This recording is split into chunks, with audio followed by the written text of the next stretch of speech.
Salut, ici Francis Letourneau, j'espère que tu es en pleine forme. Bienvenue sur notre podcast d'un sentier à l'autre où on parle d'équilibre de vie. Et sur ce, je te souhaite un magnifique épisode. Salut mon cher Félix, comment vas-tu aujourd'hui? Bien, toi Francis, merci. Yes, super, bien content de t'avoir aujourd'hui. T'as un podcast d'ailleurs, toi aussi. Oui. Santé Sport. Ouais. Fait que tu parles justement de santé et de sport, évidemment. Le branding est assez simple Oh, là-dessus. ouais, quand même fort, le gars, là. Mais je suis quand même curieux. Qu'est-ce qui t'a amené à vouloir parler de ça, de santé puis de sport? Ouais. Moi, je suis un passionné de sport. OK, j'ai joué au hockey comme tout bon jeune gars québécois. J'ai joué au hockey, j'ai joué au soccer, j'ai fait de la natation, j'ai joué au volleyball. Puis quand je suis arrivé en secondaire 2, j'ai découvert le biathlon. Pour ceux qui ne savent pas, là, c'est ce qui te font tir à carabine 22. J'ai fait ça pendant 6 ans, 7 ans à peu près. Mais j'ai toujours aimé tous les sports. Après ça, je suis allé à l'université, commencé à prendre la photo de sport au Rouge et Or à Québec. Puis, j'ai tellement d'amis dans n'importe quel sport. J'ai eu beaucoup aussi de cercles au courant de mon secondaire. Okay. J'ai fait 5 écoles, 3 écoles primaires, 2 écoles secondaires, dans 2 régions différentes. Ça fait que ça finit que je commence à connaître beaucoup de personnes. Mais ces personnes-là aussi ont chacun leur histoire. Hein. Ils ont fait leur sport ou ils ont étudié dans des choses de santé. Puis quand tu es quelqu'un de curieux, la première chose que tu fais, c'est que tu poses des questions. Fait que il y a une histoire que je compte souvent à mes amis, c'est juste avant que je lance le podcast en novembre 2023, 24, excuse, je parlais avec une fille de soccer qui jouait à McGill, puis elle avait... il y a une année qu'elle avait comme 8 buts. Puis l'année suivante, elle en avait comme 22 buts en 12 matchs. Pour ceux là, qui connaissent le soccer, là, Oh, ouais, qui ne connaissent pas, là, c'est beaucoup de buts. Là. Oh, ouais. Il y a des games qui finissent 0-0 au soccer. Là, cette fille-là, elle score quasiment 2 buts par game pour McGill, qui est pas une... c'est une bonne équipe, mais c'est pas le Rouge et Or, c'est pas le CAM. Ouais. Moi, j'ai dit, juste par intérêt, j'ai dit, ouais, mais qu'est-ce qui s'est passé? Puis là, elle s'est mise à développer et tout, à raconter son histoire. Mais c'est là que, à la toute fin, après une discussion d'à peu près 30 minutes, 1 heure sur le soccer, parce que la première question a été, peux-tu me dire pourquoi t'aimes le soccer? Oh, ouais, c'est ça. Parce qu'elle me disait, j'écoute pas la Coupe du Monde. Je suis comme, OK, ouais, mais qu'est-ce que tu fais que tu as joué universitaire au soccer? Tu devais aimer ça, là, mais que t'es pas capable de le regarder. C'est quoi qui te fait triper dans le soccer? Puis elle est partie là, sur une dérape. Là, ça a été une très belle discussion. Puis à la fin, elle m'a dit, hey, merci, Félix. C'est comme, c'est la première fois que je parle autant du soccer depuis que j'ai arrêté. Ah, ouais. Là, j'ai fait, ah ouais, OK. Là, t'as eu ton angle. J'ai mon angle. L'idée du podcast est venue plus tard. Puis quand je rencontre des médecins, si vous avez fait du sport, vous le savez, on a une blessure. Ben moi, je suis le patient qui arrive au physio. Puis c'est comme, OK, bon, ben c'est quoi que j'ai? Oh, ouais, c'est Mais ça. genre, précisément, c'est quoi? Ah, t'as une inflammation. OK, ouais, non, mais de quel os? De quel muscle? Comment on règle ça? Pourquoi ça fait ça? Fait que c'est juste de l'intérêt, vraiment, de la curiosité. Là. Ah, c'est hot, ça. Puis t'es rendu à une quarantaine d'épisodes. Ouais, l'épisode 40 sort cette semaine. Là. On est en début janvier. C'est ça. Fait que c'est quand même une belle aventure aussi à faire. Puis je suis quand même, tu sais, t'as compétitionné avec Équipe Québec, je pense. Oui. Ouais, c'est ça. En biathlon. Fait que j'ai compétitionné sur l'équipe du Québec. J'ai été sur l'équipe pendant 5 ans. Comme de la manière que tu fais ta saison, puis à la fin de la saison, il y a le classement. Puis dès ma 3e année, là, quand j'ai terminé ma 2e année, j'ai été identifié sur l'équipe du Québec en biathlon. Okay. J'ai compétitionné... c'est drôle à dire, mais il me reste Terre-Neuve-Labrador, Manitoba, Saskatchewan à compétitionner. Sinon, j'ai compétitionné dans toutes les autres provinces. Okay. Mais non, ça a été une très belle expérience, enrichissante de vie. Puis pourquoi t'as voulu faire la compétition là-dedans? De biathlon, j'ai toujours été quelqu'un de compétitif. OK? Comment je me suis ramassé au biathlon? J'ai joué au hockey de maternelle à 5e année du primaire. Quand même, OK. Quand même. Puis j'ai arrêté en 6e année. Après ma 5e année du primaire, j'ai arrêté le hockey. Bon, j'avais putain de fun, on va dire ça. 6e année, si je me trompe pas, j'ai fait de la natation. J'avais fait de la natation plus jeune. Puis, pour ceux qui ne connaissent pas la natation, il y a comme junior 1 à junior 10. Tu as les étoiles au début pour les petits-enfants. Après ça, les juniors 1 à 10. Après ça, je pense, les étoiles de bronze, de sauveteur, et ainsi de suite. Mais c'est un parcours très linéaire. Il faut que tu le fasses à tel âge. Ouais. Mais là, je suis rendu en 6e année, puis j'avais des cours avec des enfants de 3e puis 4e année. Fait que là, je suis bon, OK, ouais, non, c'est peut-être pas ma place. Secondaire 1, ben, j'ai essayé le volleyball. OK. Un autre sport d'équipe. Puis la chimie d'équipe était pas vraiment bonne. Pour ceux qui l'ont peut-être déjà vécu. Puis j'aime ça le dire, là. Mais moi, genre au primaire, j'étais un petit chubby, là, j'étais un petit gros. Là. Fait que. Comme moi. Je suis On encore est un deux. peu, mais. On est deux. Tu sais, ça fait que. Une chose que je détestais énormément des sports d'équipe, c'est que tu pouvais avoir ta meilleure game, ta meilleure performance. Mais si en tant qu'équipe, tu avais une mauvaise performance, ben, tu perdais quand même. Là. Ça venait me titiller quand j'étais jeune. Ah ouais, OK. Énormément. Ça fait que à la fin du secondaire 1, j'ai lâché le volleyball. Puis une chose que je voulais faire vraiment, c'était devenir pilote. Fait que je suis rentré dans les cadets de l'air. Parce que le fils d'un couple d'amis à mes parents, lui aujourd'hui, il est pilote. Là. Oh, ouais, c'est ça. Mais je dis, ben, je vais devenir pilote. Ça me tente d'aller dans les cadets de l'air, je vais pouvoir apprendre le planeur, ensuite le motoriser. Puis ça va être ma voie. Là. Puis ça va m'occuper pendant l'hiver. Là. Oh oui. Tu sais, un hiver que tu fais rien, là, ça devient long. Là. Ouais. On arrive aux portes ouvertes, genre le premier vendredi de l'escadron. Puis, hey, ben, veux-tu venir essayer le biathlon? Ah ouais? Là, je suis comme, ben, là, j'ai plus de volleyball, j'ai plus de hockey, je fais pas de natation. Rendu là. Pour aller essayer ça, hein? Pour aller essayer ça. Dans ce temps-là, mon coach revenait d'Afghanistan. Puis, ça lui permettait d'avoir énormément de temps pour être bénévole comme entraîneur de biathlon avec l'escadron. Donc, cet hiver-là, je passais le samedi toute la journée, le dimanche toute la journée au centre de biathlon. Ah ouais. À apprendre le sport parce qu'il donnait son temps. À ma première course régionale, j'ai gagné. Pour vrai? Pas vrai. Fait que là... Parce qu'il y avait personne ou? Non. non, c'est pas vrai. Non, même que le gars qui a terminé deuxième aujourd'hui, c'est un très bon ami. Là. Gab, c'est là. bien hot, ça. Puis le fun fact, c'est qu'au début de la compétition, on me dit quelle carabine tu veux. J'ai dit, c'est là avec la détente sensible. Puis en descendant l'arme à ma première balle, première cible, j'ai accroché la détente et la balle est partie dans le champ en arrière. Ah ouais? Mais après ça, j'ai tiré 9 sur 10. Ah, j'ai pas manqué aucune cible. Donc, ça a vraiment été une belle expérience. Puis là, au niveau... dans ces années-là, le niveau cadet était un petit peu inférieur que le niveau civil. Donc, à la fin de l'hiver, ben, là, j'étais allé au provincial. Je pense que j'ai terminé 8 ou 10e. Là. C'était pas une... ma première année. Ouais, quand même. Puis là, mes parents font pas de ski de fond. En plus, ouais, t'as jamais fait ça. Là, c'est la première hiver là, que je mets des skis de fond. J'avais jamais fait de ski alpin de ma vie. Mais juste avant, là, c'est quoi le lien de ski de fond carabine? Il n'y a aucun rapport entre les deux. OK. Ben, pas que le sport a été inventé au début du 20e siècle, officiellement. Si je me trompe pas, il a commencé aux Jeux olympiques là, 1970, dans ces années-là. Mais ça a une histoire très militaire.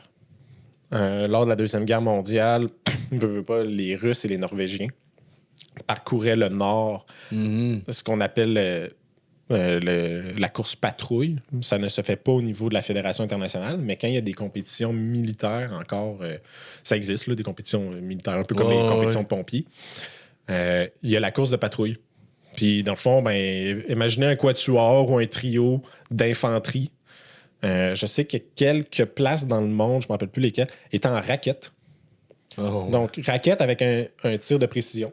Donc, ils pouvaient patrouiller le nord arctique. Oui. OK. En haut du 47e parallèle, là, on peut s'entendre. Puis, c'est comme ça que Que c'est né. Fil en aiguille, mais ouais, c'est ça. Là, je comprends. J'ai jamais compris ça, il y en avait ce lien. Là. Ouais, il y en avait au niveau... quand il y a eu les Jeux olympiques de Calgary, il y avait le biathlon qui était là. Puis... Mais là, il est-tu là aux Jeux olympiques? Oui. Ouais, là, il est toujours là. Présentement, c'est le sport national de la Norvège, l'Allemagne. Ah ouais, OK. Puis, demandez-moi pas pourquoi. Je sais pas. Mais l'équipe française performe énormément bien. L'équipe des filles, là, je pense, les femmes, sont 10 femmes qui pourraient faire la Coupe du Monde demain matin, mais ils ont genre 6 spots. Fait qu'à chaque événement de Coupe du Monde, c'est pas les mêmes, mais... ça change, ça rotationne, puis tu sais, si tu performes pas, t'es recalé, là. Ouais, c'est sûr. Pour quelqu'un qui ne connaît pas le sport, là, je vais faire une petite analogie, là. Imaginez que le Rocket de Laval, là, n'importe quel gars pourrait monter dans le Canadien de Montréal demain matin. Ouais, c'est ça. Ça veut dire que t'as une mauvaise game, là, ou dans le Canadien, là, t'as replacé dans le Rocket, là. C'est comme, OK, ouais, j'ai pas de chance, là. C'est violent, là. Oui. Oui. Puis, tu sais, sont quand même dans les compétitions de sprint, sont 100, 110. Dans les championnats, ils peuvent être quasiment jusqu'à 120 de départ. Puis là, ça, c'est la première course. La deuxième course, c'est juste les 60 premiers qui partent. Ouais, c'est ça. OK. Bon, ben, si t'as fini 61e, là, tu courses pas le lendemain. Oui. Puis après ça, t'as une autre course que c'est juste les 30 premiers. Fait que t'as pas le choix, là. Tu sais, si tu manques ta première course, ça se peut que tu recourses pas de la fin de semaine, là. Ah ouais. C'est un sport qui est très, très rough là-dessus, là. OK, mais je savais pas ça. Puis là, après ça, juste, je t'ai coupé, là. Continue, t'es arrivé 8e, mettons. Au provincial. Ouais, c'est ça. Puis là, ben, je veux pas que j'ai été identifié, mais la discussion est arrivée avec mes parents. J'ai dit, ben, tu sais, j'aime ça. Puis, bon, ben, on pourrait-tu m'inscrire au civil pour l'année prochaine? Puis là, ben, fait le civil. Réussi des très bonnes performances. Il y a une chose au civil que moi est arrivé. J'ai jamais gagné une médaille d'or. Jamais. La deuxième année, je pense que j'ai gagné une médaille d'argent. J'ai gagné une autre médaille de bronze à un moment donné. Mais dites-vous que pendant 5 ans, avant ma dernière année, j'avais gagné 1 ou 2 médailles. Puis je pouvais faire à peu près 8 à 10 courses par année. Oh, ouais. Fait que ça a été pas de l'acharnement, mais de la persévérance. Puis à ma dernière année, ma dernière année complète, j'étais tellement steady, très stable dans mes performances. J'avais la meilleure moyenne, meilleure moyenne de tir, j'avais au-dessus de 80%. Donc, tu sais, ça veut dire que chaque course, j'ai au moins 8 sur 10 ou 16 sur 20. Puis à cet âge-là, j'avais 18 ans. 17-18 ans. C'est moi qui avais le plus de clean, donc de 5 en 5. Donc, je manquais pas, là. C'est soit je cleanais ou je tirais 4, là. C'était vraiment impressionnant. Il y avait un autre gars, lui, qui a terminé premier de la Coupe Québec. Il avait plus de clean que moi. Donc, des 5 en 5, 100% de tir. Ouais. Mais sinon, il tirait 2 ou 3 sur 5. Moi, j'étais tout le temps très, très stable. C'est que au cumulatif de cette année-là, à chaque fin de semaine, j'avais au moins une médaille, qu'elle soit de bronze ou d'argent. Ah, ouais. Ce qui a fait en sorte qu'au cumulatif des points à la fin de saison, j'ai terminé 2e en arrière de ce gars-là. Okay. Il est un Ontarien. Il est un Ontarien, là, mais on fait pas de différence pour la Coupe Québec. Ouais, ça a été ça. Malheureusement, à l'été 2014, j'ai chuté. À l'été, on s'entraîne en ski à roulette. Ouais, c'est ça, j'imagine. À roulette, donc imaginez des patins à roues alignées, mais un peu plus longs, avec deux roues, une en avant, une en arrière. Et j'ai piqué entre mes jambes lors d'une course d'essai. Ah ouais. J'ai tombé sur l'épaule avec une commotion. Fait que classique des athlètes. Là. Classique des athlètes. Tu sais, sur du plat, 20 km/h. Le centre de biathlon Mirande-Bédard, j'ai toujours dit que c'était ma deuxième maison. Je la connais par cœur. Encore aujourd'hui, vous me demandez de compter d'écrire la piste 1,5 km. Je la connais comme le fond de ma poche. Là, j'étais sur le plat, un parcours où que j'ai appris à skier, là, littéralement. J'ai piqué entre mes jambes. Ce qui fait, pour ceux qui sont à l'audio, imaginez une roulade de Jackie Chan. Là. C'est ce que j'ai essayé de faire, mais ça n'a pas roulé. ça n'a pas roulé. Donc, blessure à l'épaule, labrum qui a vraiment déchiré quand j'ai eu... Ben, pas vraiment, mais presque déchiré. Quand j'ai eu l'IRM, le docteur m'a juste dit « t'es chanceux parce que c'est une opération, je ne sais pas si tu connais ça, mais c'est une opération, puis après ça, tu as 6 semaines, le bras dans le plâtre à 90 degrés. Surélevé. OK, mais ça m'a pris 3 ans à retrouver la force du côté de l'épaule gauche. Puis moi, mon côté fort, c'est de gauche. Fait qu'essayer de faire du bench, là. Après, c'est comme t'as le côté droit qui pousse. Bench à une main. Ça a été une période difficile, cette blessure-là. La commotion aussi. Pas capable d'être resté concentré. Là. C'est sûr. Si vous avez compétitionné, vous savez que vous devez être toujours concentré lors de votre course le plus possible. Le biathlon, c'est une course de 22 minutes à 40 minutes. Mais si tu fais out à chaque 30 secondes, ça devient tough. Là. Puis je revenais sur une couple d'affaires que tu as dit. Ouais. Tu as dit c'est pas de l'acharnement, c'est de la persévérance. C'est quoi la différence pour toi? L'acharnement, ça pourrait devenir malsain. Dans le sens que la persévérance, l'acharnement, ça fonctionne pas, tu continues. Puis à un moment donné, ça devient malsain. Tu ne sais pas quand arrêter. Ou qu'à l'intérieur de toi, tu n'es pas aligné avec cette décision-là. Comparativement à la persévérance, que la persévérance, tu as le désir. Peu importe les résultats. Une chose que quand j'étais coach de biathlon, que j'enseignais énormément, tu peux contrôler ta performance, pas ton résultat. Une course, là, 100%. Si on fait un parallèle avec le hockey que je parlais tantôt, c'est de quoi que j'avais pas la maturité, là, on s'entend, là, j'avais 8-9 ans. Tu peux avoir ta meilleure performance, mais avoir ton pire résultat.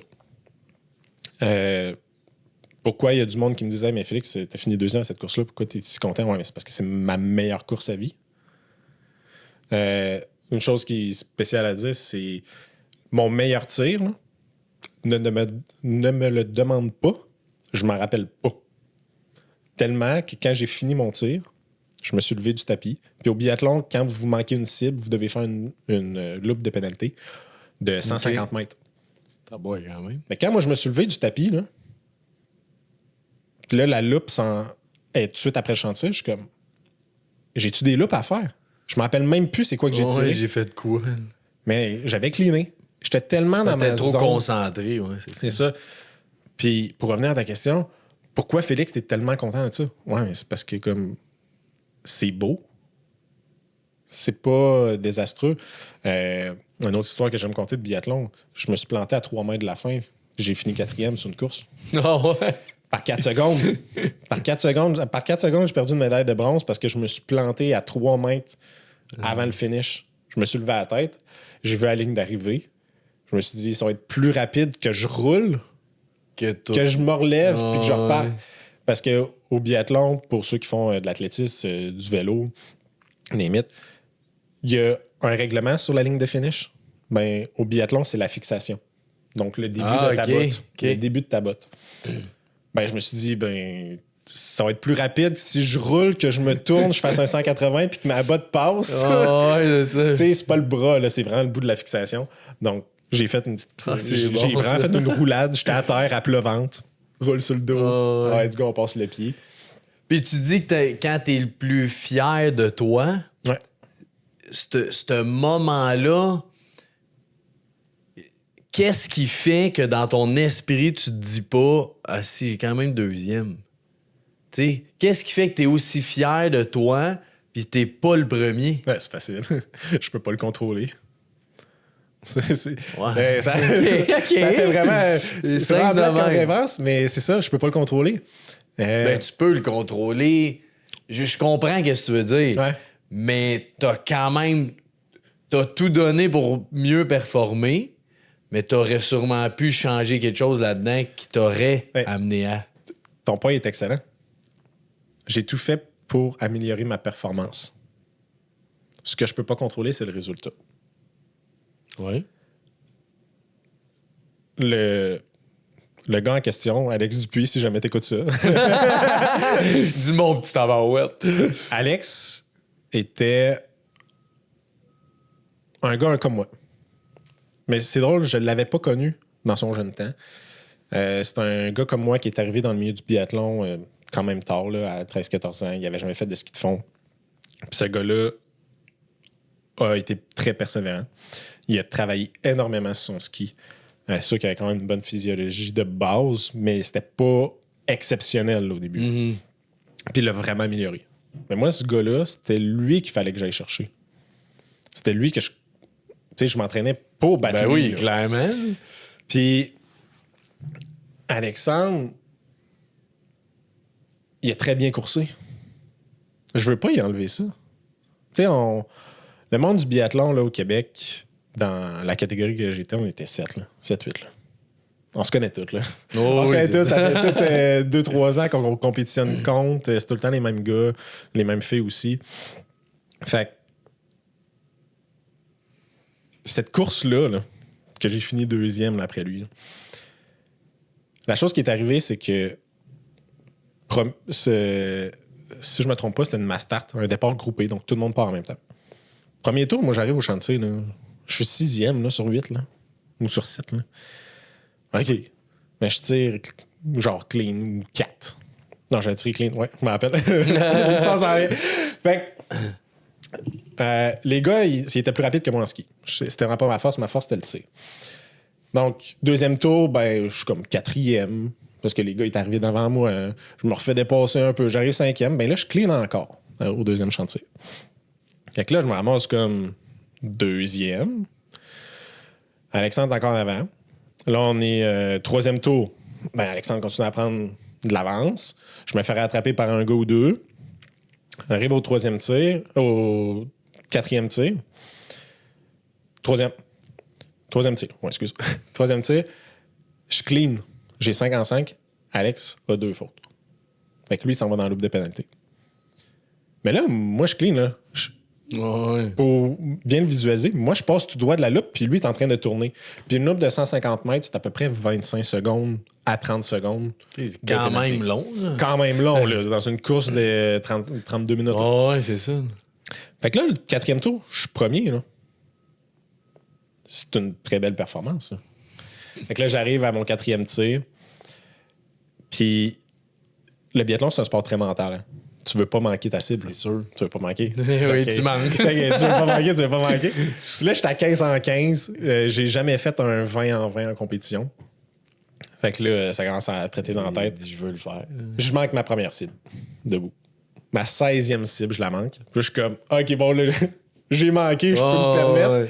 Fait que j'ai tiré 19 en 20 cette compétition-là. Les 4 autres cibles, je les ai eues. Mais j'avais pris vraiment mon temps pour calmer mes pulses. C'est une stratégie à utiliser.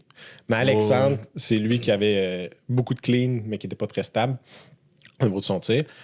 Quand il est rentré au champ de tir, ben, lui, il a cleané sur son dernier. Fait que là, il est parti en avant. Puis moi, je suis allé dans le loop. Après, il m'a dépassé. Puis, tu sais, je peux-tu être déçu de ma performance? Pas du tout. Le résultat, ouais, Alex a été meilleur sur le dernier tir. Qu'est-ce que tu... Mais je dis, t'as quand même dit tantôt, je m'entraîne tous les jours pour battre ce gars-là. Ouais. Fait que t'as ce désir-là. Quand t'es à un niveau, je te dis pas si t'es récréatif, je comprends, tu dis, l'autre a gagné, tant pis.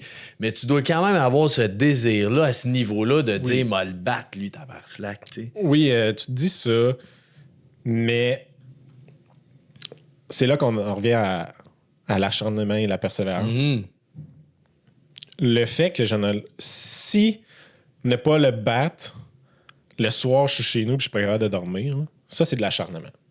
Ça, c'est OK, non, il faut que je le batte à tout prix pour mon bonheur intrinsèque à l'intérieur de moi-même. Tandis que c'est de la persévérance, c'est comme, ben, je vais l'avoir sa prochaine course. OK, hey, c'est parce que si je l'avais cleané, c'était le dernier bout, là, je gagnais. Là. Oh, il y a peut-être eu un sprint au finish, là, Alexandre, quand même un excellent skieur. Fait que là, c'est comme, OK, OK. Là, ça, c'est de la persévérance. Mais c'est ça qui doit être dur à lâcher prise. Dans cet exercice-là, là, faut que tu lâches prise. J'aurais pu faire ci, j'aurais pu faire ça. Lui, il aurait peut-être pu manquer là. Moi, j'aurais pu faire ça de plus. Mais au final, c'est pas ça qui est arrivé. Là, c'est pas ça qui est arrivé. Puis, au niveau de la compétition, ça, c'est bon pour tout. Dans mes plus gros hivers, je pouvais avoir jusqu'à une vingtaine de compétitions. Ce qui est énorme là, pour un enfant de 15 ans, là, 16 ans. Là. Puis quand je coachais avec les jeunes, pour eux qui avaient leur première course ou ceux qui étaient un petit peu plus avancés, ce que je disais souvent, c'est on fait tellement de courses qu'on peut pas être tout le temps parfait. Tu sais, à votre job, à votre job, là, on a toute des jobs. Là. Il y a des journées que ça va vraiment bien, puis il y a des journées que ça va juste pas. Et pourquoi? Ben, c'est parce qu'on travaille 280 jours par année. Là. C'est normal. Tu peux pas être parfait pendant 280 jours. C'est sûr. Fait qu'aller chercher cette notion-là de comme ben, c'est correct que je me plante à un moment donné. C'est correct que je sois parfait sur certaines courses. Mais même si je suis parfait, si le résultat n'est pas là, je suis capable d'être heureux avec moi-même, voir tout le progrès que j'ai eu. Parce que, comme je disais au début, là, moi, j'étais un petit gars. C'est ça. Il y a beaucoup de monde qui me l'ont dit. Ça me revient, c'est parce qu'on me fait dire. C'est ah, mais Félix, t'es chanceux d'être bon au biathlon. Ouais. Attends, là, c'est parce que la première année, le samedi, dimanche, là. Tu seras aussi chanceux que moi, c'est la même affaire que j'ai faite. Tu sais, ce que je remarque avec le sport, maintenant que je suis plus vieux, c'est pas tout le monde qui a le même potentiel.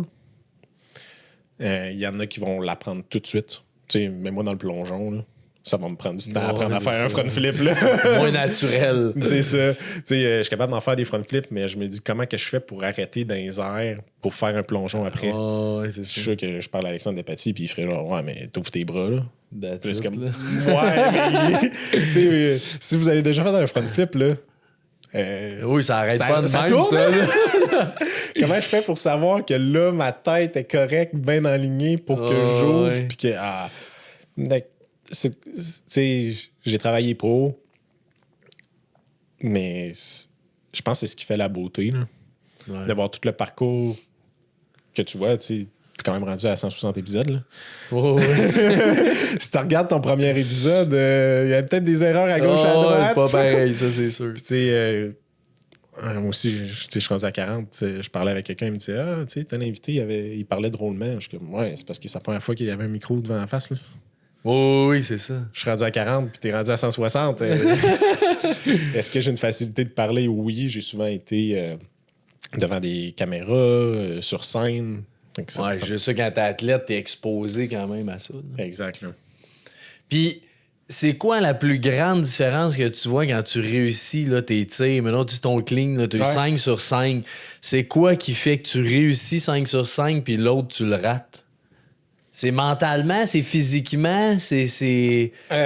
J'ai... Juste pour faire un petit préambule, là, parce que le tir de précision, c'est pas tout le monde qui connaît ça. Non, je connais pas tant ça, on va dire. Ben, souvent, c'est genre j'ai tiré de la 306 dans le champ avec mon oncle en bosse. Je suis déjà allé d'une place de tir, je tirais n'importe quoi, mais c'est pas pareil. Mais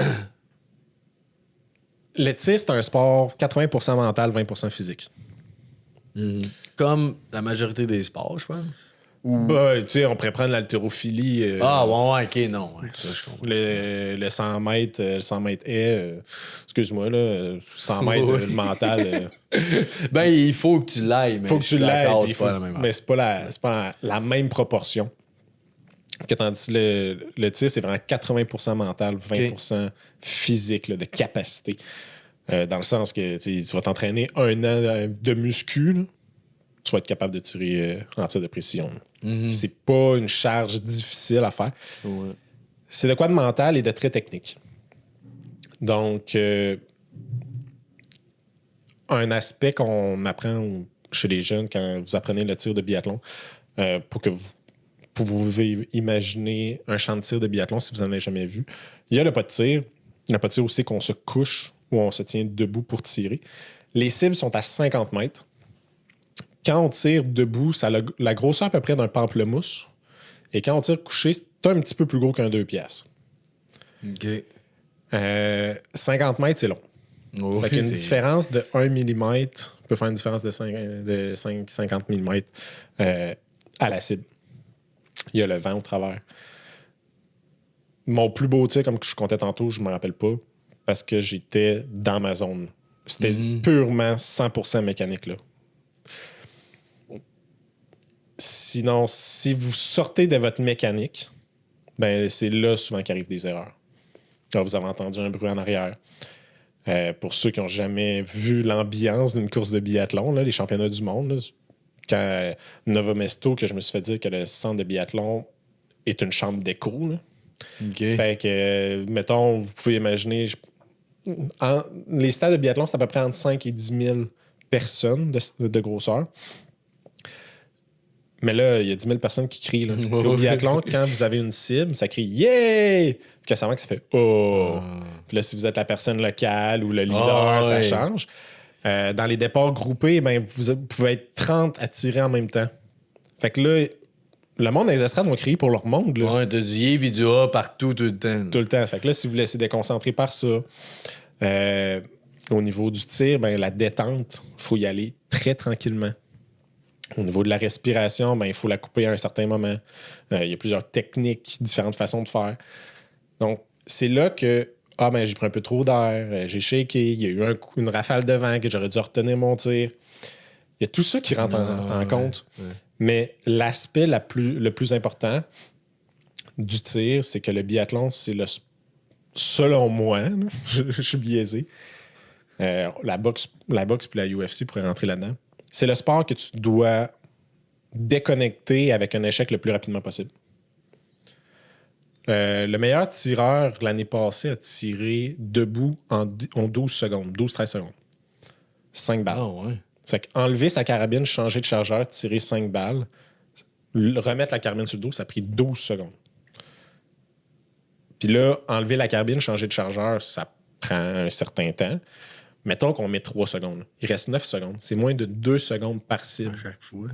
Donc, si vous manquez une cible, en dedans de même pas une seconde, vous devez clairer votre tête, l'oublier, pour que la seconde d'après, vous êtes 100% concentré sur la prochaine puis que vous tirez une balle. C'est rapide, là. C'est vraiment rapide. Ma mère, on avait essayé. Tu sais, des fois, les parents pouvaient essayer le biathlon. Elle m'a dit, j'étais même pas capable de voir le numéro de la cible. Oui, c'est ça. Donc, tu sais, c'est un pamplemousse là, qu'on cherche. Là. Puis quand on est couché, c'est un petit peu plus gros qu'un 2 piastres. Qu'est-ce qui fait ça? C'est parce que t'es incliné? Quand t'es couché? Quand t'es couché, dans le fond, vous êtes couché à plat ventre.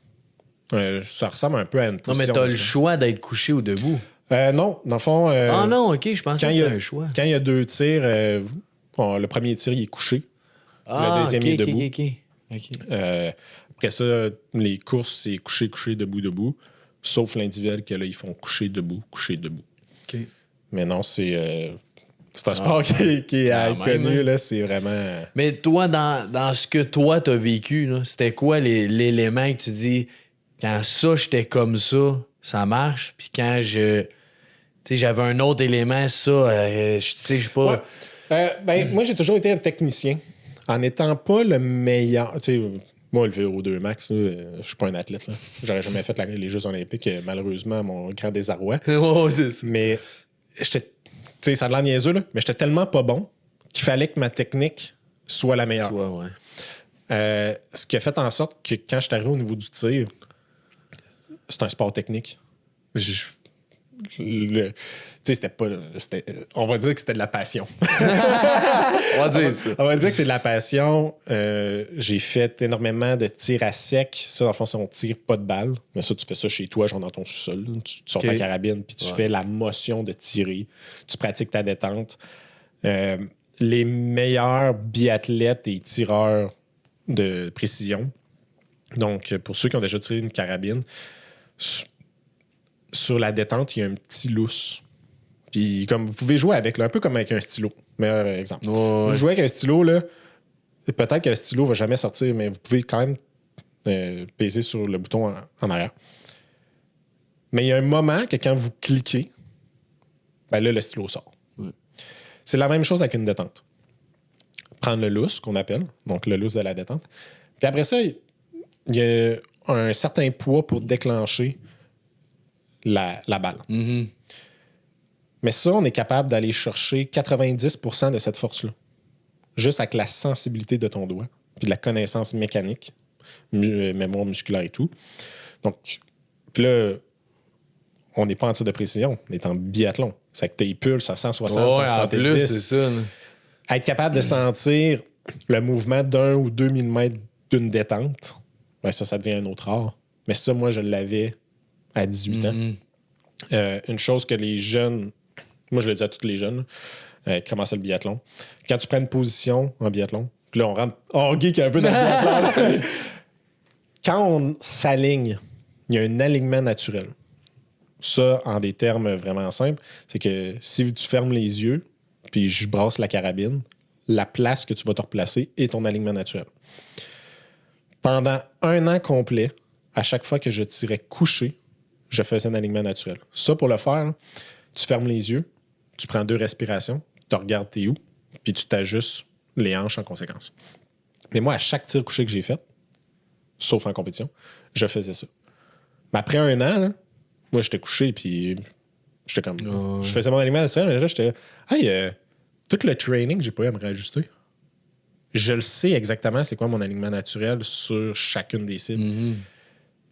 Ben, technicien, c'est pas mal ça. Pourquoi ça allait bien? Ben, je m'alignais, puis... Tu les as pratiqués. Ouais. Je l'ai pratiqué, je le connaissais. Puis une certaine maturité que j'avais, que certains n'avaient pas dans l'équipe. Tu sais, juste rappeler, là, on a 16, 17, 18 ans. Là, on est flow. Oh, oui. Hein. Ben, moi, chaque cible que je manquais, je savais pourquoi. Ou savoir la balle était où. Bon, ben, OK, la cible est encore noire parce que je ne l'ai pas atteint. Mais ma balle est où? Es-tu à gauche? Es-tu à droite? Es-tu en haut? Es-tu en bas? Ben, OK. Tu savais, était parti. Ouais. Tu sais où. Là, quand tu apprends ça à force de le faire, tu connais tes erreurs. Bon, ben, en haut à droite, c'est un coup de détente, on le sait. Si c'est une belle ligne droite, mais toutes tes balles sont alignées, mais en ligne verticale, ben ça, c'est ta respiration qui était mauvaise. Fait que là, à chaque fois que tu as une erreur, ben, tu es capable d'analyser le tout. OK. Puis si c'est tout all over the board, ben là, c'est ton alignement naturel. Ouais. Mais ça, moi, ça m'arrivait plus. Fait que Parce que t'avais la technique. Ouais. j'étais tout le temps aligné à 0, ben là, quand tu as des erreurs, c'est beaucoup plus facile de savoir c'est quoi ton erreur. Puis là, je reviens là-dessus. Là, je suis gossant avec ça. Mais sais-tu, mettons, plus quand t'étais un stress, quand t'as pensé à d'autres choses, quand... Ah, quand tu penses à autre chose. C'est un sport mental. Si tu penses au gars qui vient d'arriver à côté de toi, si tu penses au gars en avant de toi qui t'arrive sur le champ de tir, là, puis tu vois son score. Là. Oh, oui. Tu regardes le champ de tir, là, tu vois 3 cibles blanches, 2 cibles noires. OK, bon, ça va faire 2 loops. OK, ouais, mais c'est parce que si moi je clean, je passe en avant de lui. Tu sais, le calcul maths, il est facile. Là. il est pas difficile. Fait que c'est sûr que quand tu te mets à penser aux stimuli externes, il y a quelques courses que j'ai faites avec des bouchons dans les oreilles. T'as le droit de faire ça? Ouais. Ah, ouais. T'as le droit. Au biathlon, t'as le droit. C'est sûr que, tu sais, on est dans le bois. Hein.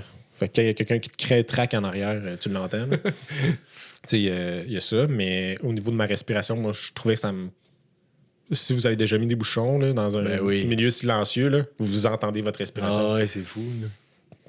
Le tir de précision, c'est un sport de respiration. Là, on est à 160, 170 battements minute. Faut que tu aies un contrôle. Tu n'as pas le choix. Il faut que tu connaisses. Ça a l'air niaiseux, mais il faut tirer entre 2 battements cardiaques. Ouais, c'est sûr. Okay. On fait ça. Oui. C'est drôle à dire que on faisait ça dans notre quotidien. Ouais, c'est ça. Quand tu y penses, c'est weird un peu. C'est weird. Puis, tu sais, maintenant, le tir dans le biathlon international au courant des 3-4 dernières années, là, c'est juste rendu débile mental. Là. Ah ouais. Puis, la beauté de ce sport-là, là, du biathlon, entre autres, là, et du tir, les hommes et les femmes, il n'y a aucune différence. Hein. Ouais, non. C'est pas parce que tu as un VO2 max ou tu as un triceps d'une façon différente que tu vas être meilleur. Là. C'est pas parce que tu as des différences morphologiques. Tout le monde a des différences morphologiques, que tu sois un homme ou une femme. Là. Le nombre de techniques de tir debout qui existent, là, ben, que tu es une femme avec des hanches super larges, tu vas avoir une technique. Ou si tu es une femme avec des petites hanches, tu vas avoir une autre technique. Les gars, c'est la même affaire. Moi, j'ai des hanches un peu plus larges, mais je pouvais prendre une technique. Mais après ça, il y a quelqu'un qui peut avoir un bras un peu plus long. Fait que lui, il peut pas prendre la même. Oui, c'est ça. Fait que tu sais, les vitesses de tir, à chaque année, la Fédération internationale, l'IBU, là, ils font les 5 tirs les plus rapides. Là. Ben, il y a une année, c'est 3 gars, 2 femmes. Puis l'autre année d'après, c'est 3 femmes, 2 hommes. T'as pas un avantage. T'as pas un avantage compétitif, peu importe ton genre. Là. Ah ouais, OK. Ah ben... En tout cas, c'est quand même... parce que, tu sais, là, tu parles par rapport au biathlon, mais toute cette réflexion-là marche dans n'importe quel domaine de dire, quand tu perds ton focus, ben là, c'est là que tu fais des erreurs. Tu sais, tout ce que tu as mentionné a quand même un lien dans tout ce qu'on fait aussi. Là. C'est ça. Tu sais, tout dépend de votre travail. Moi, mon travail, j'ai des présentations à faire à des clients. Des clients qui sont des grosses corporations. Ben, la chose qui arrive, c'est que si je dis une affaire de crush dans un meeting, là, ça peut coûter cher. Oh. Ça peut coûter cher à beaucoup de monde. Fait que, tu sais, j'ai eu des moments que j'ai dit des affaires qu'il n'aurait pas fallu que je dise. OK, ouais, puis, le meeting, il y a encore 20 minutes, là. Si tu l'as dit le premier 10 minutes, là, ta niaiserie, là, t'as 20 minutes encore devant le client, là. Il faut que... OK, bon, ben, regarde. Rajuste-toi. Rajuste-toi. Oui, t'as fait une niaiserie. OK, ouais, puis... Ouais, puis, tu sais, c'est drôle parce que Laurent Paquin avait un sketch là-dessus il y a genre des années. Là. Ah ouais, OK. Ah ouais, je pense que c'était avant 2010. Il disait, ouais, t'es gros, pis. Ouais, t'es pas fin. Ben, pas fin, c'est peut-être pas le meilleur exemple. Ouais, t'es gros, pis. Ouais, t'es petit, pis. Ouais. Pis. OK, ouais, t'as fait une erreur. Pis. Y a-tu quelqu'un qui est mort? Puis là, moi, j'étais en TI, OK, pour ceux qui le connaissent, qui le savent pas. Là. Je suis en informatique, là. Je suis pas médecin, je suis pas aux urgences. Oui, c'est pas personne qui va mourir parce que. Les erreurs sont moins graves que. Oui, ça reste de l'argent, là. Je suis dans le milieu bancaire, là, pour ceux qui ne le savaient pas. Je n'aimerais pas le client, mais je suis dans un milieu bancaire. Donc, puis avec des données personnelles. Donc, c'est sûr que l'impact de ma décision pourrait avoir de l'incidence sur vos vies, vos numéros d'assurance sociale, là, ça va niaiseux, mais c'est ça la réalité. Mais en même temps, ça reste que il n'y a personne qui va mourir de ça. Là. Normalement, on touche du bois. Oh oui, là, mais... Non, mais c'est vrai pareil. Mais t'as-tu toujours eu ce réflexe naturel-là de... T'as l'air d'un gars qui est capable de lâcher prise, d'être bon là-dedans, de tu pratiquer ça ou... Comment dire? Je suis une personne très émotive. Très émotif. Ben, une personne émotive. Je suis très proche avec mes sentiments. Oui. Autant que quand je gagnais les courses, j'étais aux extases, que quand j'en perdais, ben, j'étais un peu plus triste. Au primaire, avoir des... J'ai une facilité à l'école, on ne le cachera pas. Je coulais pas des examens, mais comme... Ben, je pense que j'ai coulé mon premier examen, je devais être au cégep, là. Ouais. Je me suis forcé pour le couler. C'est ça. Tu faisais exprès. Juste pour que tout le monde le sache, là, j'avais un 80 de moyenne sans étudier, genre du primaire, secondaire. Puis même à l'université, j'ai fini à 80 de moyenne. Fait que... Ça allait bien. Moi, j'étais un gars de la moyenne. 80 de moyenne, that's it. Mais non, je suis quelqu'un d'émotif. Je pense que j'ai dû apprendre dans ma vie personnelle et relationnelle à vivre ces émotions-là d'une certaine façon. Puis là, avec le sport, ben ça, c'est juste... Tu sais, dans ta vie personnelle, ben mettons que vous tombez en couple. Vous ne tombez pas en couple à chaque semaine avec quelqu'un de nouveau, là, normalement. Normalement, mais tu sais, une course dans une fin de semaine, t'as 2 break-up. Oh, oui, c'est sûr. T'as une nouvelle blonde, tu te sépares, le lendemain, t'en as une nouvelle, tu t'en sépares à la fin de la journée. Tu sais, ça devient de la répétition. C'est sûr qu'aujourd'hui, je pense que je suis quand même bon pour vivre avec des échecs et des beaux moments. Mais c'est à force de... Ben, c'est sûr que J'en pense à ta question. Tu sais, est-ce que je l'ai pratiqué? Oui. Je voulais pas que ça contrôle ma vie. Plusieurs personnes que j'ai côtoyées sur le podcast ou dans mes amis, il y en a beaucoup qui sont stressés ou anxieux. Beaucoup. Tout le monde connaît quelqu'un qui est anxieux ou stressé. Moi, quand j'avais des gros événements, que ce soit de sport, à l'école, des conférences, ce que je disais, c'est hey, je suis pas stressé, je suis pas nerveux, j'ai hâte. Est-ce que c'est une façon de cacher mon vrai stress ou mes émotions? Peut-être. Est-ce que ça a fonctionné?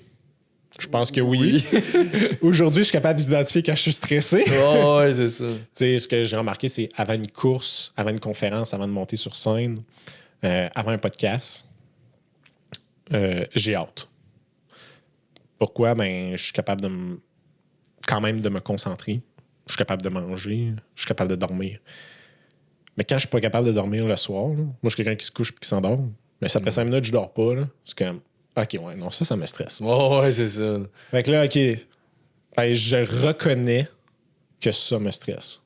C'est ma première étape. Là. Je cacherai pas que j'ai écouté ton épisode avec le commandant Robert Boucher. Mais pour tous ceux qui vivent avec des dépendances ou qui ont quelqu'un... la première chose, c'est d'avouer... De le nommer. Que vous avez cette dépendance-là. Donc, moi, en identifiant... OK, ouais, là, je suis stressé. Là. Je pense que c'est mon premier pas c'est bon, ça. vers... Ben, je ne laisserai pas ça contrôler ma vie. Ou ma nuit, là. Ouais, là, mais... mais non, ça... Tu sais, j'ai toujours été quelqu'un qui voulait s'améliorer. OK.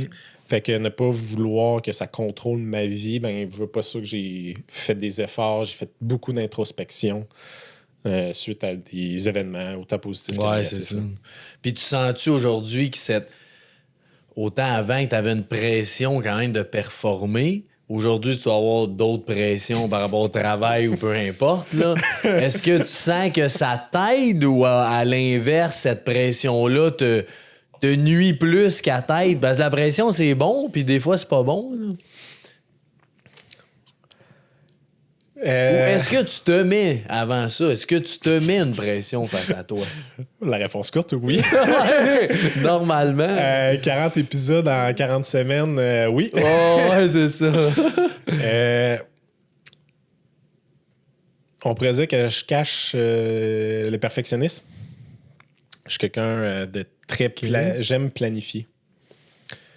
Tu sais, ça a de l'air niaiseux, mais en business... un jour, il y a un homme d'affaires qui m'avait dit mais avant de lancer une business, il faut que tu saches où c'est que tu t'en vas. Il faut que tu sois ton capitaine de bateau. Je suis quand même gestionnaire. J'ai des visions. Là. J'en ai eu des idées de business. Là. C'est là qui existe parce que c'est eux autres qui étaient possibles dans le moment présent. Mais ouais, non, c'est ça, je me mets énormément de pression, de performance. Parce que c'est présent partout. Là. Puis c'est valorisé, cette performance-là. Là. Oui, mais il y a un détail que je vais être bien transparent avec les auditeurs, les auditrices. Je le fais pour moi. J'ai craché sur des jobs. J'ai refusé des jobs que j'augmentais de 20-25% mon salaire. Ouais. Pourquoi? Ben, la place où c'est que je suis présentement, je suis vraiment bien. J'ai une possibilité de grandir. Je suis dans les plus jeunes avec des responsabilités de gestion. Tu sais, je le fais pour moi parce que j'ai du fun. J'aime ça, gérer l'humain. Tu sais, un jour, j'avais rencontré un ingénieur qui était vice-président d'une très grosse corporation au Canada. Mais à chaque fois qu'il pouvait aller sur le terrain, il y allait. Pourquoi? Okay. Ouais, c'est parce que j'aime ça, gosser après des bébelles. Tu sais, j'ai pas fait de génie mécanique pour le fun. Ouais. J'aime ça, là. Moi, j'ai un problème avec ma tondeuse, là. C'est le plus beau moment de ma journée, là. Ouais, mais t'es VP. Ouais, tu sais, il faut que je fasse la paperasse. OK, il aime-tu sa job, lui? Tu sais, ça, cette réflexion-là, je l'ai eue à... J'avais 19 ans. Ah ouais, quand même. Le gars, j'étais comme. Lui, il aime-tu sa job, même s'il fait plusieurs. Ben, au-dessus de 100 milliers de dollars là, par année. Là. Il est à la fin de sa carrière, il reste 3 ans à sa retraite. Mais dès qu'il a la chance d'aller sur le terrain, il y va parce que c'est ce qu'il C'est ça passionne. qu'il aime. Tu sais, quand j'avais une job étudiante, j'avais au comptoir caisse d'une institution. Puis j'avais eu la chance de monter d'un niveau puis de faire des transactions un petit peu plus avancées. Puis j'avais une collègue d'une 40aine d'années. Elle dit « Ah, t'as des gosses d'aller faire ça. » Je suis comme « Comment ça? » Ben, c'est juste des problèmes. Moi, j'étais allé, j'avais pas aimé ça, puis fait que là, je suis revenu ici comme au comptoir caisse, comme caissière. Puis là, quand il y a des trop gros problèmes, je leur donne. Puis là, j'ai fait « OK, non, c'est parce qu'il y a du monde que leur bonheur, c'est d'être au comptoir caisse puis de pas d'avoir de problème à gérer. » Oui. C'est ça qui est beau. Tout le monde a leur bonheur partout. Tu sais, il y a une analogie que je fais souvent, que je trouve quand même rough. Pas sensible, ça peut se tenir, mais je vais m'expliquer après. Les loups ont besoin des moutons. Oui. Dans le sens que les patrons, c'est pas tous des loups, là, mais qui veulent arracher tout. Oui, Mais dans le sens que comme s'il n'y a pas de moutons, ben, les loups peuvent pas manger. OK. Ben, les moutons, si les loups sont pas là, ben, ils n'ont pas leur quotidien non plus. Fait que dans une entreprise, le concierge qui lave le plancher ou la personne, le réceptionniste, la réceptionniste, a son besoin d'aide parce que le PDG peut pas être à la réception. Non. Tout le monde a sa job, puis tout le monde a sa pertinence dans l'entreprise. C'est ça que quand vous êtes dans un très bon employeur, il le démontre. Que vous soyez commis comptable, que vous soyez comptable. T'as ton importance partout. T'as ton importance partout, puis tu te sens valorisé. C'est ça, la beauté de la chose, que là, tu te rends compte que, OK. Puis là, juste pour revenir au début, tu sais, je suis gestionnaire parce que j'aime gérer l'humain. Mm-hmm. Moi, faire de l'opérationnel, personnellement, je l'ai appris assez vite. Ça me puait au nez. J'apprends vite. Là. J'apprends vite. Après 2 semaines, je connaissais ma job. Moi, j'aime ça qu'il y ait du nouveau un peu dans ma job. Mais quelqu'un qui tripe opérationnel, là, ah ben moi, je sais. Là. Hey, c'est le fun, ma job. Là. J'aime ça. J'arrive, je sais qu'est-ce que j'ai à faire. La première semaine du mois, je fais ça. La deuxième, c'est ça. La troisième, ah, c'est tellement le fun. Ben, toi, tu as géré des horaires. Oh my God, arc, des problèmes RH, arc. Ouais, mais c'est parce que j'ai du fun. Oui, c'est ça. J'ai autant de fun que toi, tu as du fun à faire de l'opérationnel. Fait que, tu sais, pour ta question initiale, est-ce que je me mets de la pression de performance? Oui, mais être intrinsèque et pas externe, être interne et pas externe. Parce que je le fais, parce que j'aime ça. Ben, puis dans cette optique-là, la performance est bonne. C'est bon. Des fois aussi, on entend c'est mauvais la performance, mais c'est pas vrai. Là, comme individu, on veut performer, on est valorisé par ça, on grandit, on apprend. Fait que c'est bon, mais c'est juste que, comme tu dis, si tu le fais pour toi, je pense que c'est une belle performance. Si tu le fais pour paraître ou pour l'autre ou pour X autres raisons, là, des fois, c'est moins bon. Puis là, que vous soyez réceptionniste, commis comptable, une job d'entrée, là. Si demain vous êtes meilleur qu'aujourd'hui, ça va-tu vous faire plaisir? Pas obligé de répondre en commentaire. Répondez-le allez-y. pour vous. Allez-y. Mais, tu sais, êtes-vous plus heureux d'avoir été meilleur aujourd'hui? Tu sais, je vais prendre un fichier Excel parce que c'est mon dada. Tu sais, j'aide beaucoup de monde en Excel, mais c'est le fun. Maintenant, je connais ma formule ci. Oh my God. T'es meilleur qu'hier. Oui. C'est rare le monde qui dit je suis devenu meilleur, c'est plate. Oui, c'est ça. Il y a de la place à l'amélioration. Faut pas s'acharner non plus, puis que ça devienne mais là, je suis pas capable de m'améliorer, je suis pas capable. Non.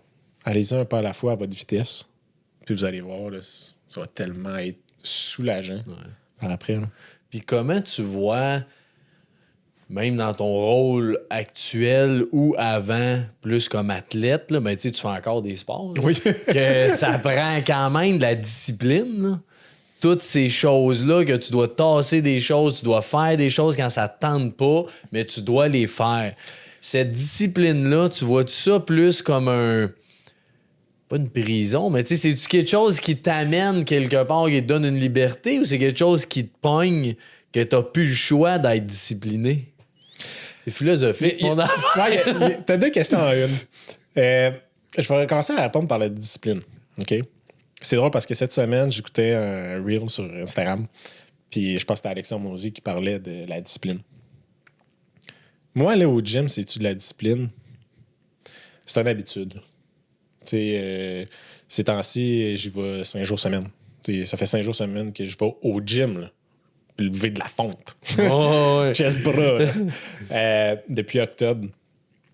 Ça a-tu été difficile? Non. Non, mais il y a des jours, ça te tente pas. Puis tu dois y aller pareil. C'est ma routine. C'est ma routine. Fait que je le fais. Fait que ma discipline, là, on va parler de Noël. Là. Mettons, là. Ben, si j'avais mon coach qui écoute ça, il va peut-être être pas déçu, là, mais pendant Noël, j'ai pris un break. Ouais, moi aussi, je fais ça. J'ai pris un break. Comme, j'étais en cote en déficit calorique depuis octobre. Là, c'est Noël. Là. Ouais, chez nous, c'est la tourtière. Là. Oh, oui. C'est les desserts qu'on C'est les fait une fois par année. plaisirs de Là. la vie. Là. C'est ça.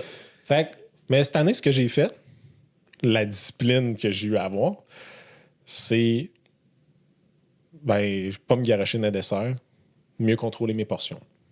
Ça a-tu été difficile? Oui. Est-ce que j'ai failé? Oui.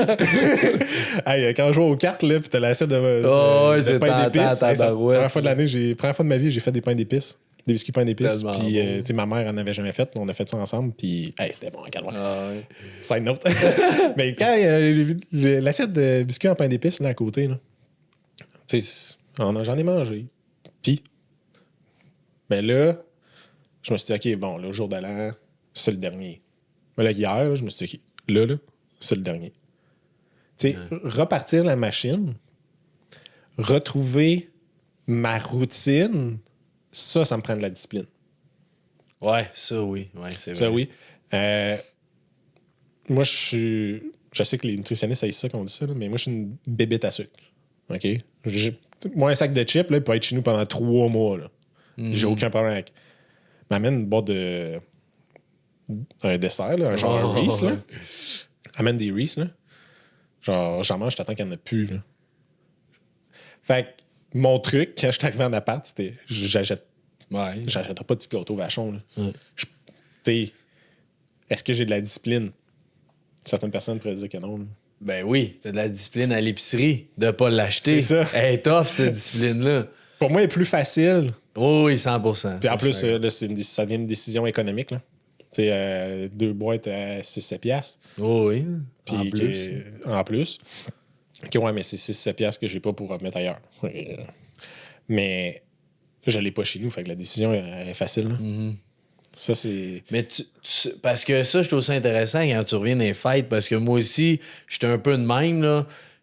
Vu que j'ai plus ma routine, là, je suis comme, bon, ben, regarde, je vais juste prendre un break de exactement ce que je mange, puis de mes entraînements, puis tout ça. C'est pas que j'en fais pas, mais j'ai pas pas la pression, mais de se dire, bon, je dois m'entraîner parce que c'est de même, c'est dans mes habitudes, c'est dans ma routine. Mais ce que tu as dit, quand tu reviens puis tes habitudes sont plus là, tes routines, ça, c'est tough. Refaire le go, là, pif, pif, paf. Mais une fois que c'est enclenché, tu sens-tu que t'es en discipline puis que tu manques de quelque chose ou pas pantoute?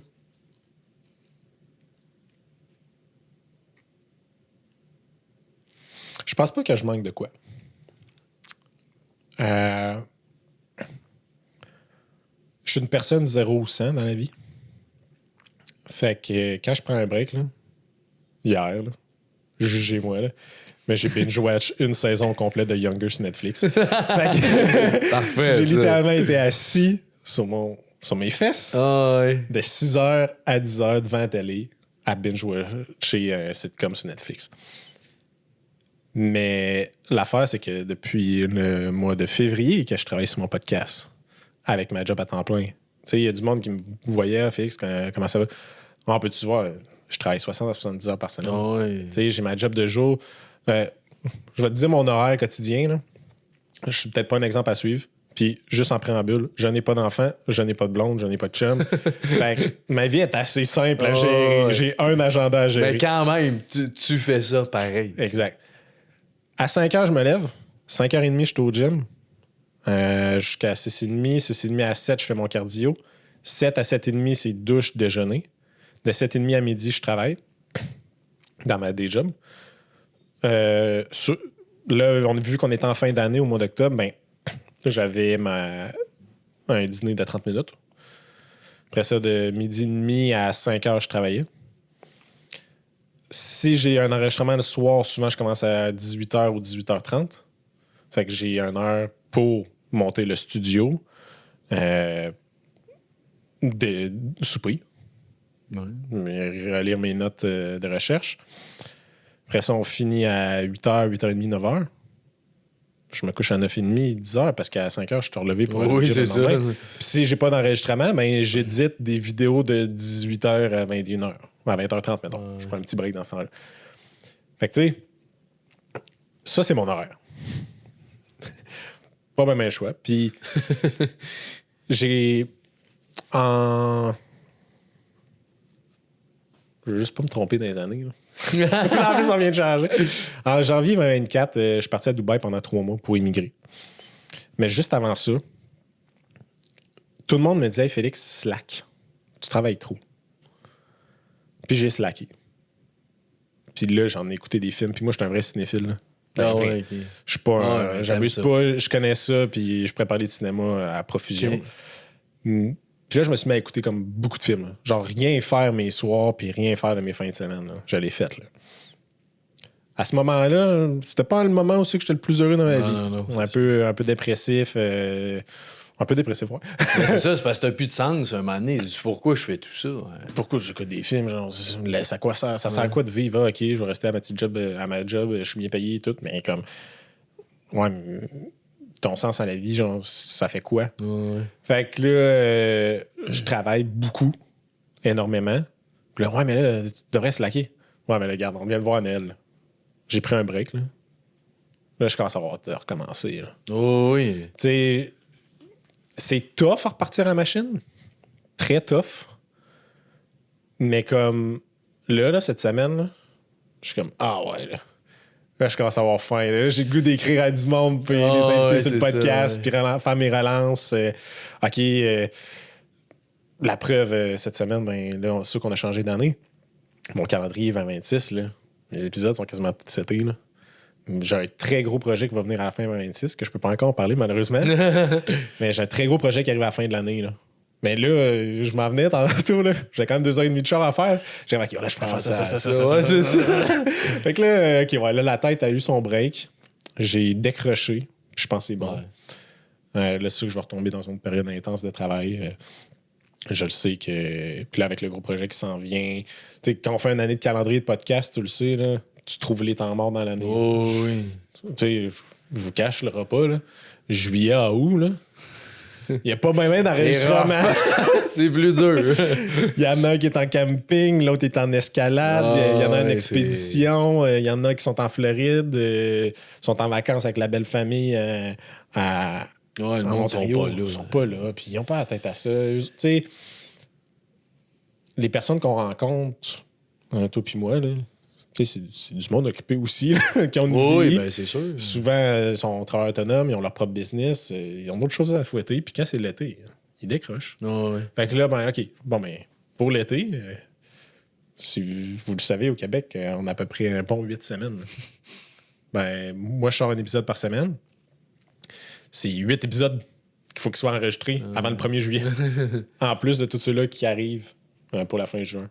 Fait que c'est sûr que ça va être un très gros début d'année là, qui s'en vient. Là. Ouais. Ah, ben c'est bien. Puis y a-tu un... Juste avant qu'on close ça, on pourrait parler encore des heures, certains, là.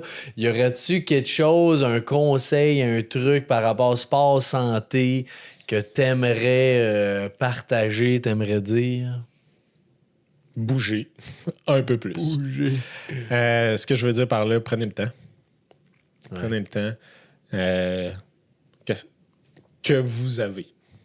OK? Ça, c'est un couteau à double tranchant. Tu sais, ah ouais, j'ai pas le temps. OK, ouais. C'est bon. T'as-tu 5 minutes dans ta journée? Entre 2 émissions Netflix. Ouais, genre, mettons. exemple. Ben, prends-le le 5 minutes. Tu sais, 5 push-ups, 5 redressements assis, 5 squats. Fais ça, là. Prends un chronomètre, là. T'as 5 minutes, OK? Fais le nombre de push-ups que... Tu sais, puis là, on va prendre un débutant, là. 3 à 5 push-ups. Puis faites-le ses genoux si vous voulez, là. 3 à 5 push-ups, 3 à 5 squats, 3 à 5 redressements assis. Puis à chaque minute, recommencer. Vous allez avoir fait 15-25 push-ups, 15-25 redressements assis, 15-25 squats en 5 minutes. Ou faites-le en écoutant la télé si vous voulez. Honnêtement, moi, aujourd'hui, je cours beaucoup. Je fais encore du ski de fond par pure passion. Puis cette année, c'est la première année que j'ai du plaisir. Et ben, pas que j'ai du plaisir, mais c'est la première année que je ne pense pas à ma performance en ski de fond. Ah ouais, OK. Tu sais, ceux-là qui ont déjà été athlètes ou compétitionné, ça frappe fort. Là. Ben oui. Tu compétitionnes pendant des années, des fois jusqu'à l'université, puis là, t'arrives, t'as 32 ans, tu t'en vas jouer au volleyball, tu t'en vas jouer au basket, t'es comme, tabarouette, chaud de pu, là. Ah ouais. Chaud de pu, j'ai plus autant de réactivité, ben c'est normal, là. C'est normal, puis ça fait peur, puis ça frappe. Mais comme cette année, c'est la première année que comme, je ne pense pas à ma performance en ski de fond, je fais juste comme... Le plaisir d'y aller. Le plaisir d'y aller. Aujourd'hui, je cours beaucoup. Je fais le temps pour. Puis pourquoi je fais la course? C'est parce que ça coûte pas cher. C'est une paire de running. Je peux le faire à partir de chez nous. Je pars, tu sais, je ferme la porte, puis on va courir, là. Tu peux courir n'importe où, n'importe quand. Puis en 30 minutes, puis tu sais, en 5 minutes en course à pied, là, tu peux te varger. Là. Je vais dire ça de même. Oh, tu peux te faire mal dans tous les sens. Là. Autant ta blessure physique, beaucoup de travail. Ça peut être très efficace en termes de temps. Donc, si vous êtes très occupé, c'est facile. Tu sais, moi, sortir en bike pour faire du vélo pour 30 minutes, je suis plus capable. J'avais une très bonne relation avec le vélo il y a quelques années.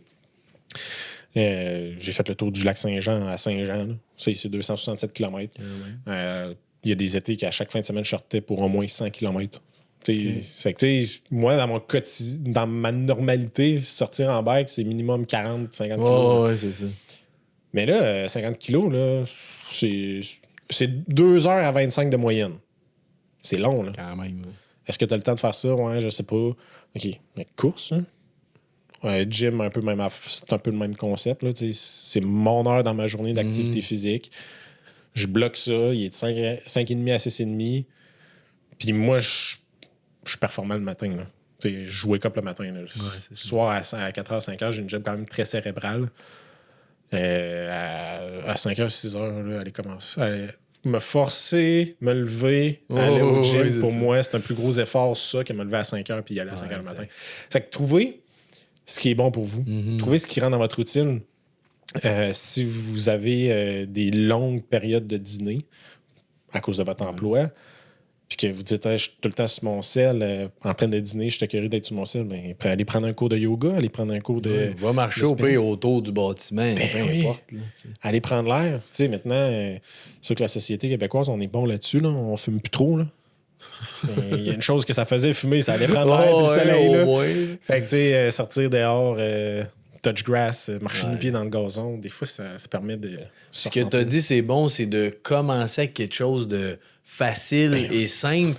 Moi, j'ai un de mes chums qui m'avait dit un défi en novembre. Il m'avait dit, là, je fais un défi, c'est 500 chin-up dans le mois. Puis là, j'ai dit, t'es malade, je ferai jamais ça. À la place que je vais faire, le jour 1, je ferai un chin-up, le jour 2, j'en ferai 2, le jour 3. J'ai dit, pour moi, c'est plus réaliste avec ma réalité que faire 500 chin-up. J'ai commencé avec 1 par jour, puis je n'ai fait 696 dans le mois, qui était plus que l'objectif. Là. J'aurais jamais pensé faire ça. C'était impossible. Là. Mais quand tu commences avec 1... Ben, des fois, tant qu'à être là, m'en faire 2. Puis tant qu'à faire 2, m'en faire 3. Puis tu finis par en faire 20. Là, dis bon, on est fait 20 au lieu de 1. C'est énorme, là, tu sais. Mais si je pensais en faire 20, j'ai dit, oublie ça, je fais pas ce défi-là. C'est trop. Il y a un livre que ça, ce que tu mentionnes, je l'ai appris dans un livre. C'est L'effet cumulé. Je pense que c'est Daniel Hardy, si je ne me trompe pas de son nom. Ouais. C'est ça, tu sais, il commence par marcher 100 mètres, 200 mètres, puis tu en ajoutes tout le temps un. Puis c'est ça le progrès, tu sais. Bon, on va boucler la boucle. On va boucler la boucle. Tu sais, toute ma persévérance et la tienne, de voir par après tout le chemin qu'on a parcouru. Mais comme, OK, ouais, la première journée, tu en as fait un. Ben, à la fin, tu en as fait 696. C'est quand même huge. C'est quand même huge. Fait que, tu sais, si vous commencez avec un push-up, ben, peut-être qu'à la fin de 2026, vous en avez fait 1000. C'est pas un défi. C'est pas un défi classe. Si vous voulez vous le faire, allez-y. Mais, tu sais, si vous en faites un chaque jour, ça va être 365. Même chose avec la lecture. Lire 3 pages par jour. À la fin de l'année, c'est 900 pages. C'est 1000 pages. C'est 1000 pages. Fait que c'est à peu près 3 livres. Oui, exact, c'est ça. Ah, j'ai pas le temps de lire. Lis 3 pages par jour. C'est sûr que t'as le temps de faire ça. Ben, si tu laisses ton cellulaire en dehors de ta chambre, Ouais. tu vas avoir du temps pour les 3 pages. Là. Puis pas obligé de commencer avec l'Odyssée d'Homère. Là. Non, c'est ça. On s'entend. On s'entend. Ah, ben merci, Félix. C'était super intéressant. J'ai ton petit cadeau d'invité. Oh! Qui est les lettres bienveillantes que tu vas voir distribuer à Québec, dans ton coin. L'idée de ça, c'est que c'est 5 lettres que tu peux distribuer à l'intérieur. C'est une enveloppe qui te dit qu'il y a quelqu'un qui a pensé à toi, de prendre un moment pour toi, d'être en gratitude, de prendre soin de soi, de la vie, de ce qu'elle est en ce moment. Fait que ça incite l'autre personne à prendre un petit moment pour soi, pour dire merci à la vie. Puis des fois, je donne ça à quelqu'un que je connais, puis des fois, je mets ça un peu n'importe où, dans une épicerie, dans un parc, ou peu importe, que la personne qui trouve ça, ben il y a une belle petite attention de bienveillance dans sa vie, parce que c'est un mini-geste qu'on fait qui peut faire une grande différence dans la vie de la personne. Fait que... Ah, merci. Petit cadeau pour toi. Puis, juste faire un side note, là... C'est la première partie. La deuxième partie, ça va être sur ma chaîne. Là, ça fait YouTube 2018. Mais regarde, j'avais des questions pour toi, mais il y a une question qui vient de s'ajouter. Ah ouais, c'est bon, fait ça. Que si vous êtes curieux... Ouais, on va mettre l'épisode en même temps. On les mettra les deux. Fait qu'un gros merci à toi. Puis où est-ce qu'on peut te suivre, mon cher? Ah, hey, mon... My God! Hey, c'est ma question en plus au début quand je reçois mes invités. Je suis comme, connaissez-vous vos hashtags pis tout? Parce que ça s'en vient. T'es mieux d'aider. Hey, j'avais complètement oublié ça. Hey, c'est vrai. Instagram, c'est pas mal ma page principale. Podcast, Bamba, santé, Bamba, sport, pas DS, là, sport singulier. Page Instagram, TikTok, Facebook. Puis si vous voulez écouter les épisodes, c'est Spotify, YouTube. On est maintenant sur Apple Music, Listen Notes. Il est partout. Et partout, là, honnêtement. Là. Puis si vous l'avez... Si je ne suis pas sur votre centre d'écoute, écrivez-moi un DM. Instagram, Facebook, name it. Là. Puis dites-moi, hey Félix, j'écoute le podcast sur telle plateforme. Là. Écrivez-moi ça. Je vais aller l'ajouter. Il va s'arranger. On va s'arranger. Puis sinon, il y a mon site web, www.podcastsantésport.com, tout d'un mot. Puis il y a de la belle merch, comme le chandail que j'ai. Ouais, t'as quand même des casquettes, t'as plein d'affaires. Casquettes, des trucs. Ouais. Là, hey, on a même fait un petit cache-couche pour les bébés. Ah 6 ouais, mois, ok, ça, 12 j'avais mois, pas vu 18 ça, mois. ok. C'est tout nouveau, c'est tout récent. Nice. Des hoodies, des sweatshirts, des camisoles pour femmes. C'est très hot. un petit projet d'expansion. Fait que ça, de toute façon, ça va être dans les bio aussi. Là. Fait que si vous voulez aller voir ça, ça vaut la peine. C'est super cool ton podcast aussi. Tu reçois des super belles personnes. Yes. Très intéressant. Je vais le plugger un peu plus. Hein. C'est un podcast de santé, de sport. Je reçois des athlètes, des professionnels de la santé puis des intervenants du monde du sport. C'est un épisode qui sort à chaque jeudi à 5h. Puis lundi, mardi, mercredi, vendredi, il y a des reels qui sortent sur Instagram et TikTok. Fait que si vous voulez aller écouter ça... Allez suivre ça. Ça vaut la peine. Ça vaut la peine. C'est des bons trucs en plus. Il y a plein de belles affaires qui sortent de là. Fait que... Ouais, tu sais, Jean-Philippe Leguellec, Charles Castonguay, Blaise Dubois, ceux qui... On parle souvent de course, mais je reçois aussi des... tu sais, les professionnels de la santé. J'ai eu le docteur Richard Turmel, qui est spécialisé en troubles neurologiques fonctionnels, commotion, anxiété, qui a un traitement à Saint-Jean-Port-Joli puis Montmagny. C'est toutes les belles rencontres qu'on a eues, des ultra-runners, Amélie Gauthier. Si vous voulez entendre quelqu'un qui court 160 km parler, là, puis dis pourquoi qu'elle fait pourquoi ça? tu fais ça puis que c'est pas ta job? Ouais, ben c'est ça. Fait que non, on a vraiment du fun. Puis si vous voulez voir le flagship épisode, c'est l'épisode numéro 6 avec Gilles Lépine qui a été enregistré au Centre Vidéotron avec une équipe professionnelle de production. Fait que ça, c'est j'en ai acheté de poule. Imaginez, c'est enregistrer un podcast en plein milieu du Centre Vidéotron quand il n'y a plus de glace. Puis, quand même fou, hein? Mais c'est l'autre personne qui avait fait ça, c'était Mike Ward. Puis c'était un show live du mot. Un podcast au Centre Vidéotron, pas mal le premier. Quand même. Non, ça a été c'est une très belle très beau épisode. Enrichissant. On parle énormément de. On parle de volleyball, en fait. Là. On promouvoyait la Coupe. La Ligue des Nations de volleyball, Volleyball Nation Leagues, qui venait à Québec. Puis Gilles est quelqu'un, c'est lui qui a fondé De Facto à Québec. C'est un programme anti-tabac de prévention chez les jeunes. Je le savais pas à ce point-là. Fait qu'il y a des petites nuggets là-dedans dans cet épisode-là. Puis après ça, on termine avec la différence entre U-Sport, RSEQ, et le NCA. Fait qu'on a une très belle discussion au niveau là, de l'éducation chez les jeunes athlètes, la différence, puis juste un petit thriller, là. RSEQ, on est meilleurs. C'est bon. Bon, allez voir ça, épisode 6. Merci Francis. Yes, sir. Merci Félix, puis bonne journée tout le monde. Là. Bonne journée. Salut.